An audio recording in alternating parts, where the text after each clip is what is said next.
Hey, YouTube family, also Heal family. I'm so grateful I get to read this beautiful book with you again, and I am enjoying every moment of it. And so let's go into it. We are page 60 to 70, so that's where we're at. Page 62. He starts talking about magnets and how to use them on the governing meridian. And you can use a lot more than magnets. You know, he talks about how you don't have to use that specifically. You can use other things. Here are the different ways you can, and I've mentioned this before in a video, but maybe you're brand new. You can remove a trapped emotion, let's say from yourself or from a client. Now, when I first got started, I used a Magboy. I believe it's Niken. If you want to look up Niken, look up Magboy, this little purple with these little spike things, you know, and it used to make this funny sound. You know, the sound. It's so funny because it just reminds me of my first practitioner. Shout out to my really good friend Karsten.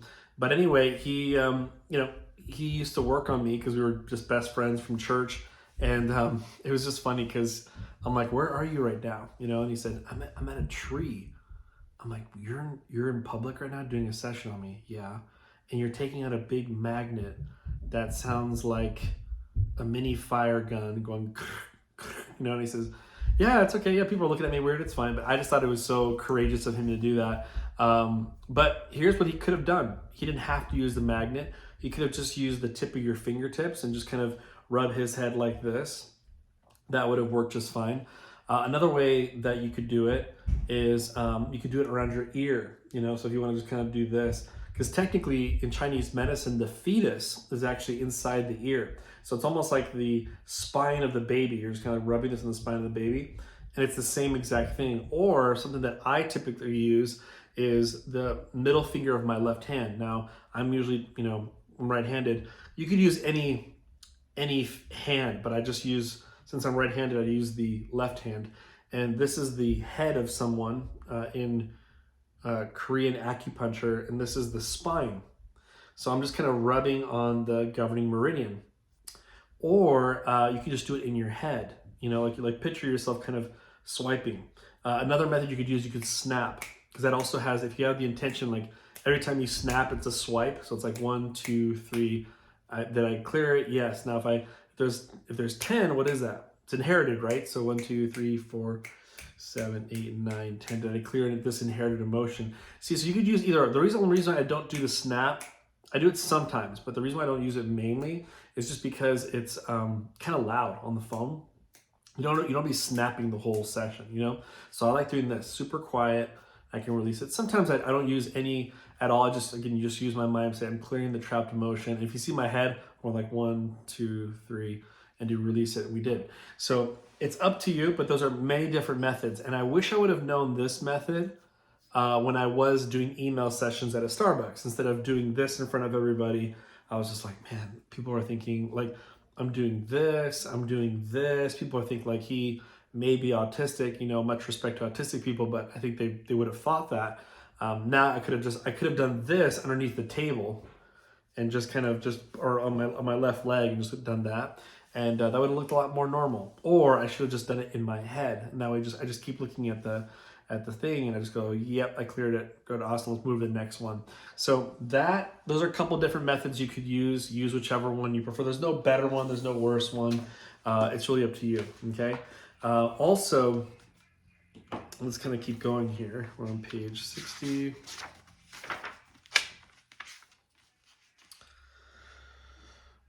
Okay.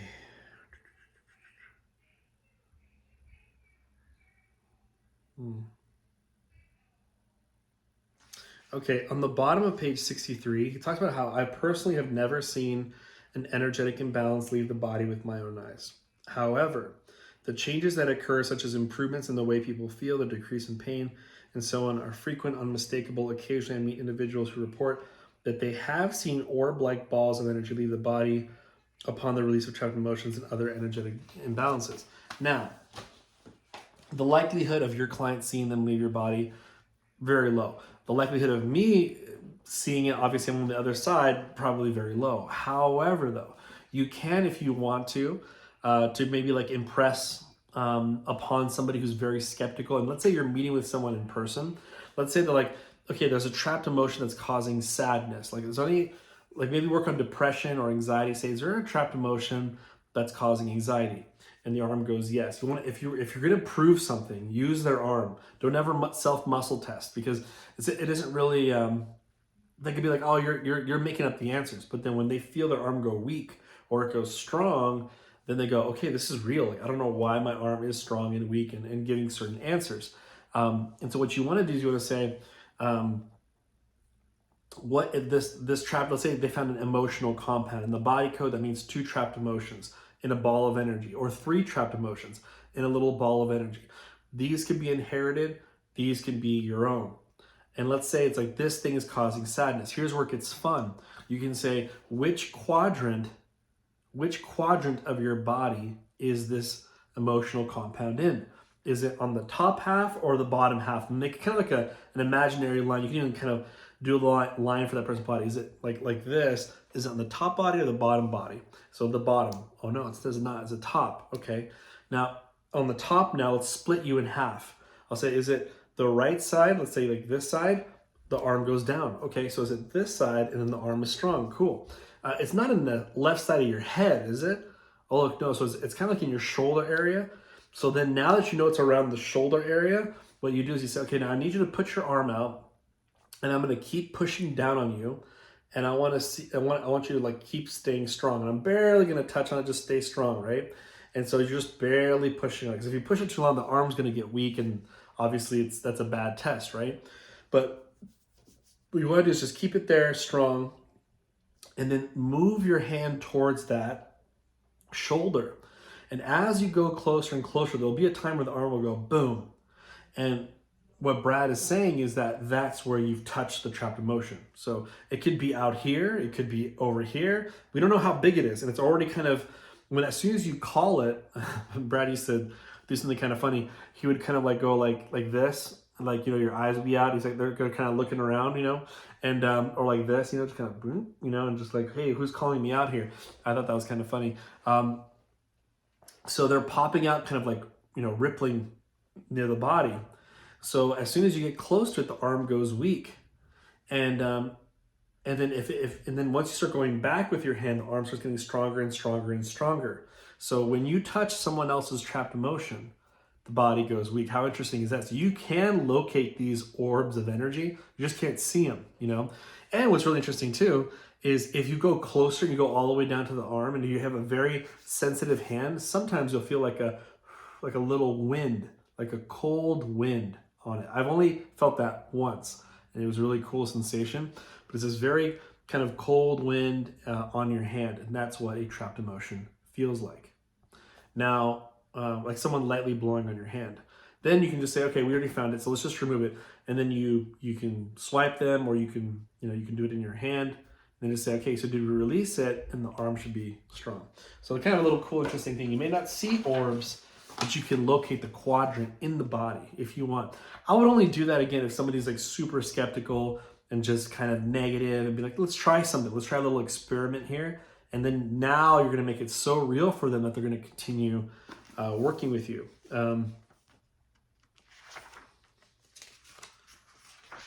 Okay, page 65. We worked on like clearing emotion after emotion. Honestly, I wasn't sure. Oh, this is a perfect example of somebody who was a negative skeptical person. So I actually thought I was doing my muscle testing incorrectly. By the time we were done, he said he felt a little better, but not 90% yet. I told him that he should sleep on it and see how he feels in the morning. So he did. In the morning, he came trotting down the stairs like nothing was wrong, and he didn't even mention feeling sick. He completely forgotten that he was sick the night before. When I mentioned to him that he looked better, I asked him if he was a believer yet. He stopped in his tracks and was a little shocked that he was feeling so good. He said, wow, Mom, it did work. Now, when he gets sick, he'll ask me to clear trapped emotions. He'll even call me from the nurse's station at school, ask me to work on him over the phone if he's feeling sick at school. He is now a believer.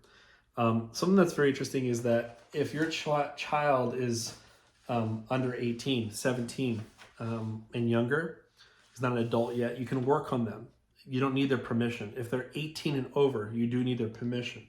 I work with children, but it's via proxy. Very rarely, let's say out of 100 kids, I maybe talk to only 2. that are kind of more spiritually mature. They're like 16, 17. They're more open to this. And I guess the mom's playing a guessing game, but you never know. The mom might know the kid's like kind of a spiritual kid, kind of a little bit advanced from her class, or he is more open to things, open to suggestions. You'll be surprised. They'll actually have fun on the phone with me and just like be like, yeah, I like this. Oh, age 14, I wonder what happened there. Something's, like they enjoy it. They actually love it. Probably even more than skeptical men. But yeah, so children do like it, but if not, I can work with the mom via proxy. Here's something that I've noted, or I could do an email session as long as the mother gives me permission, says, can you work on these 3 to 4 different things working with my son or daughter? I noticed the child said that his memory gets better. And I try to tell him it's not his memory, it's more of his intuition. And his intuition's higher. He says, I remember one kid said, hey, whenever I'm with you, my memory's better. And I said, no, it's like we're asking for help from above and your intuition's kicking in. So you might remember some things while I'm working on you. Kind of a neat thing when he said that. My memory's getting better. Okay, so page 66. It talks about how the fish in the aquarium will move towards clean water and away from a source of pollution. Sway test, right? Sway test. But also, if you look up Dr. Masaru Emoto, he's, basically a doctor that was really specializing in the imprinting of words to change the water, the way it crystallizes. So for example, if you write like, I hate you on a water, like on a piece of paper, you tape it on water, that water changes. All of a sudden the water, if you were to fast freeze the water, the crystals in it would be different. And it would look like this really ugly blob. Or if you put Hitler, or I hate you, or I don't like you. Now, if you put something like positive, like I love you, and God, and happiness, and joy, there's these beautiful crystals, and no crystal looks alike. In the 20 years of Dr. Masaru Emoto's work, I know he also met with Tony Robbins, he did like the most beautiful one to him was love and gratitude. Isn't that interesting? Love and gratitude was his favorite crystal that he's ever seen. But he said, and then isn't it ironic that Dr. Brad said that what you need to do sessions, you need to have love for your client and gratitude that you have some way to help them out. You want to have that. So isn't that fascinating how the most beautiful crystal is sort of the exact sort of spiritual, emotional aura you need to work with someone. I thought that's kind of interesting. Also, you have to be very careful, with the shirts you wear. The music you listen to. They have these daisy flowers where if how it faces towards the sun, but it also faces away from bad music. So if you have heavy metal, like death metal, rock, you'll see the sunflower slowly tilt its head away. And then if you put like Mozart or something healthy, it'll really move its head towards that speaker. So it's interesting. Not only humans, but plants also adapt towards the change, even in water too. If you put some sort of composer, or some composer's music, like for example, Bach or Beethoven, the water will change according to the music, not just the words. So very fascinating. And look, we're like 80% water. So if you're wearing something that says, I hate life, or I see all the time, I'm walking around, I'm seeing people with these negative shirts, and I'm like, you have no idea. That shirt is actually doing 2 things to you. One, it's affecting your whole water in your body. Number 1, it's probably not physically good for you. Number 2, for sure, it's weakening you. And if I told them to put out their arm would be weak. So they're walking around in a weakened state. I don't know why you would do that. So you got to make sure you're very careful with what you put on your shirt, because that imprints on you. What you put on your water, that imprints on you. What you say to people. For example, they did my most favorite one is prayer. They had like 10 people praying around this little lake there, and it was a lake full of war. It was down in Japan, and there was just all this war and bloodshed that happened. That like they know that lake is known for that. And they took a scoop of the water before the prayer. Then they had like 10, 15 people pray together. All of a sudden they took another scoop of it, fast freeze both of them. And there were crystals about to form. They're not fully formed yet, but there's new designs trying to show up there due to that prayer in comparison to this weird blob crystal that when it was just left alone. So it's really, really interesting. Okay, so now let's go to page 67. It talks about the sway test, and how, the sway test is very, very easy, but it talks about swaying for something positive and swaying for something negative. Something that I want to also share with you too, to also increase belief with clients who are very skeptical, is you want to do a shield test. Most people are not shielded. What I mean by that is that they have no protection from someone who's negative around them. They might absorb their energies a lot more, especially empaths. And so the question is how can you protect yourself? You have to place a shield that you'll have forever in your whole entire life. Most people, if I tested them on the street, do you have a shield that's protecting you from negative energies? I'd probably get a no, right? And so so that's a great way to start off a session with someone who's skeptical. Say, can you stand up real quick? Can you just close your eyes and say, what's your name? My name is Emanuel. In your head, say, my name is Emanuel. My name is Emanuel. Oh, look, I'm tilting forward, right? Or my name is Bob. My name is Bob. Oh, look, I'm tilting backwards. So now they're like, well, that's cool. But then let's even teach them even further. Let's say, do you have a shield right now? And then you're going backwards, right?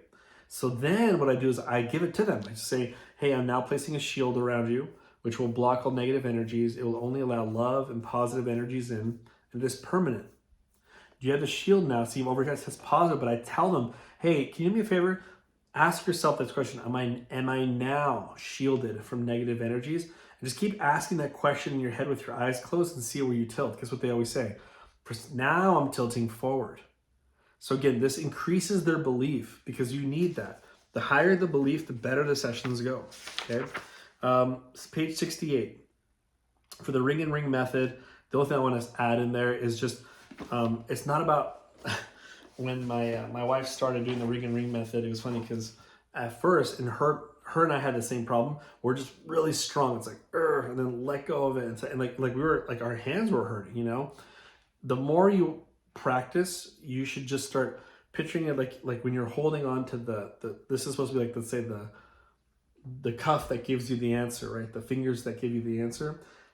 Pretend like you're kind of holding a ladybug's wing, just barely. And let's say you had to bring that ladybug home.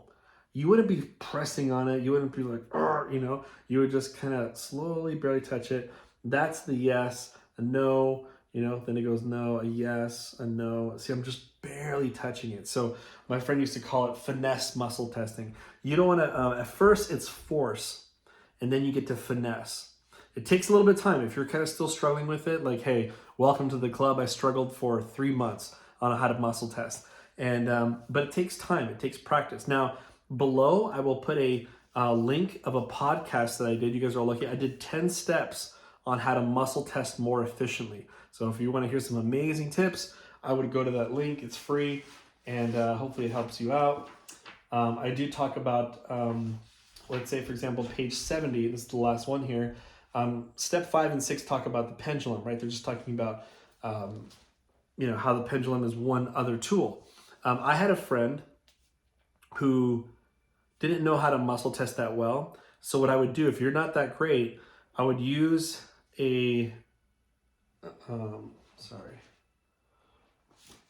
I would use a pendulum, and I would also use your ring and ring method. My name is Emanuel. Yes. What is a yes on the pendulum? Oh, look, up and down. This is mine. Yours could be a circle. It talks about the instructions how to do it. Let's say mine's up and down. So my name is Emanuel. Yes. Okay. Give me a yes. Is my name Emanuel? Yes. Cool. My last name is Zevallos. Test positive. Yes. See, so it sounds kind of weird. You're like, Emanuel, you have to be forcing that. Come on. You're like making this up as you go along. But what you want to do is, like, you're tricking your brain to be like, I care about muscle testing. This matters to me. And if you keep doing it and you go like, okay, he's testing truth, he's testing false, he's testing truth, testing false. And the best way I can explain is this way. So my mother took me to like a typewriting class when I was, I don't know, what grade was I in? I don't know, maybe like 5th grade, maybe summer school, 5th grade, near a park. And what was interesting is that they used to cover it. I don't know if you ever take class where they would cover it so you can't see the letters, And I would cheat, and I would just, whenever the teacher would be walking around, I would just kind of move the sheet, and I would just start typing. Now, it wasn't like this, because it tells you, like, put your this finger here, put this finger there, like they tell you. I didn't do that. I was just, just trying to get the thing typed really fast. And the lady was going around, it's like JROMN, So am I really doing what the teacher recommended? No. But here's the crazy part. Because I was kept doing this over and over and over again, my body's like, I'm going to help you memorize this keyboard to make this easier so you're less stressed out. So I started figuring out where it was. After a long time, I stopped doing this. I started doing the prints where I would put my fingers on there, and then I started typing really fast, like I don't know, not super fast, but like maybe 64 words per minute. But I would be there, and then I would just know where everything is because I did this too long. It's the same thing when you're doing this. My name is Emanuel. Yes, my name is Emanuel. Forward and back. Okay, great. I live on this street. Yes, okay. And then we can do false ones. I am a girl. Nope. Okay, so let's do this one. Left, left, left, right, left, right, left, right. Okay, great. So, and again, you're kind of just forcing yourself to do that. And I give you tips on that podcast how to do that. Like how many times you should do that for like 2 weeks. And trust me, then you do a regular session and your answers will start kicking in because your body's saying, oh, muscle testing matters to you. And you were still working your intuition while you were doing it. Maybe I'd say maybe 40 or 30% was your intuition. Maybe 70, 60% was forced, but it's okay. Hey, I'll take the 30 to 40% and then grow it. Now, if you have issues with muscle testing, I'd probably recommend getting a body code session from your practitioner. You can get it from myself. That also helps out as well. I know my best friend, Dr. Brad, even worked on him on a live seminar, and it helped him out a ton in regards to muscle testing. So hopefully you got some great insights there. Feel free to comment below what stood out to you, what caught your attention. I did mention to you that I'm going to put a podcast link on there. So if anyone's like struggling with this muscle testing thing, it really is like the foundation of the body code. If you can't muscle test, body code just doesn't open up the way it's supposed to, right? So I would definitely check out that link. Also, again, I always mention this week, next Sunday, there's going to be a special 7-day healing that I'll be doing with my wife. We're hosting it. This one has to do with maximum confidence, overcoming fear, and really respecting your solar plexus chakra, which is your warrior chakra. So for those of you who have low self-esteem, don't have confidence to talk to your friends, don't have confidence to make a sale, you're just kind of, just very shy and kind of held back, or you sabotage yourself a lot. You do have a lot of fear as you move forward in life. I would highly recommend this new 7-day healing I'm doing, which starts next Sunday, and I'll put that link down below as well. So with that, appreciate you guys. Hopefully you gained a lot from this, and I look forward to assisting you in the future. If you have any questions, feel free to write them down there, or send me an email at compasshealingcenter@gmail.com. And also, if you haven't joined Heal yet, again, it's haveempathyandlove.com. That's where I'm doing my 7 days of healing. So with that, wish you guys the best, much love, and we'll talk soon. Take care. Bye-bye.